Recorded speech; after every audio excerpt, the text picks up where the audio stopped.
When I got this Corvette, it was broken down and it was just supposed to be a quick flip to make some extra money for some of my other cars. To be honest, at the time, I didn't even really like C4 Corvettes that much. But by the time I got it running and driving, I realized this car's not going anywhere.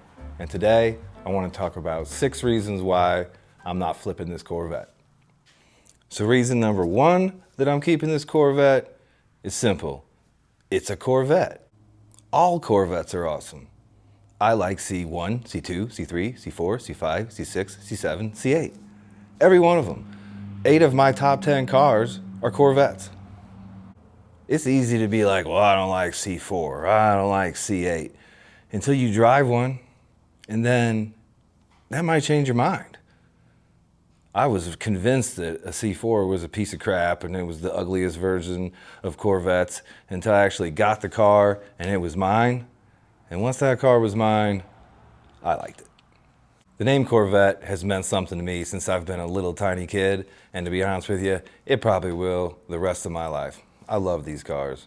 Reason number 2 I'm not selling this car, it's an absolute blast to drive. Yeah, it's not the fastest car in the world, but it doesn't have to be. It's quick, it's nimble, it's fun to take it around the turns. It's got a 4-speed manual transmission, which is always fun. And it's not like it's one of those cars that's so precious and valuable that you don't want to take it out and drive it because you're scared that you're going to get a rock chip on it or get it wet or anything like that. It's a car that you can daily drive or go have fun with and just actually enjoy the car. And this is the perfect example of one of those cars. Fun to drive and not so crazy expensive and rare that you're nervous, paranoid, and freaked out every time you pull out of your driveway. Number 3, stepping into this car is like stepping into a time machine that sends you directly back to 1984. The digital dash, the pop-up headlights, the power antenna, it's literally like stepping into a VHS tape. I mean, the sound system sounds like 1984.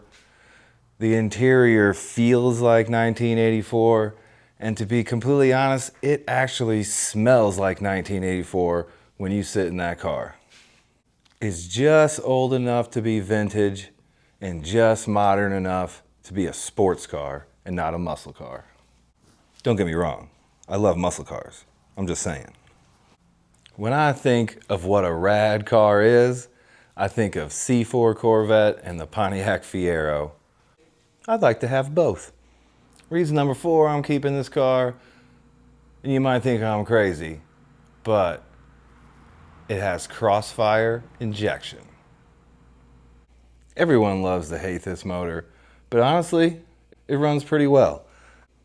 And from what I've learned and from what I've heard from a lot of people that own these, once you learn how to work on them, they're just as reliable as anything else and have the potential to be a real solid motor. You just gotta want it.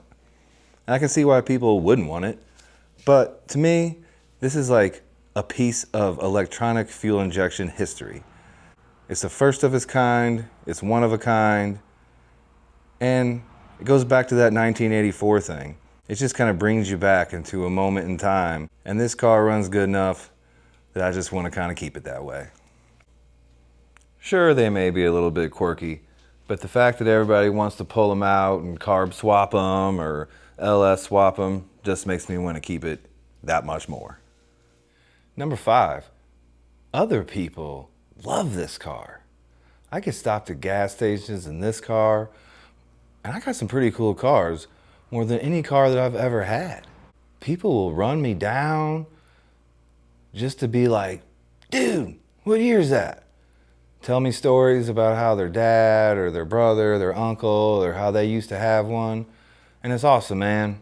I love to hear the stories. I love to see the joy in people's faces when they see one of these, and it brings back memories. And it's just another one of the benefits of having a car that's unique and evokes a lot of memories.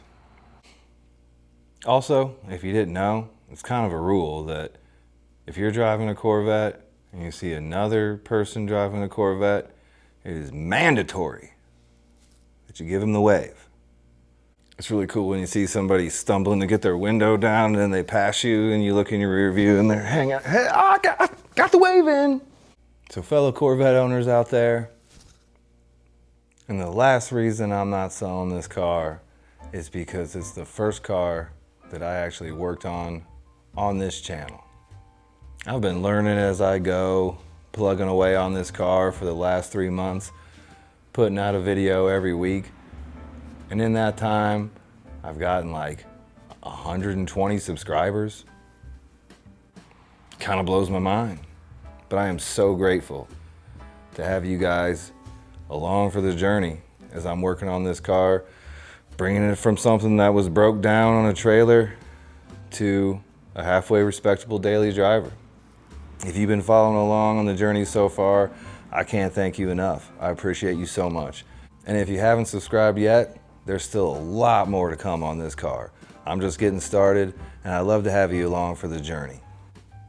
I'm never getting rid of this car. So eventually it's going to be something special. And I'm glad to have you along for the ride. I'm starting on the next project right now. I'll see you next time.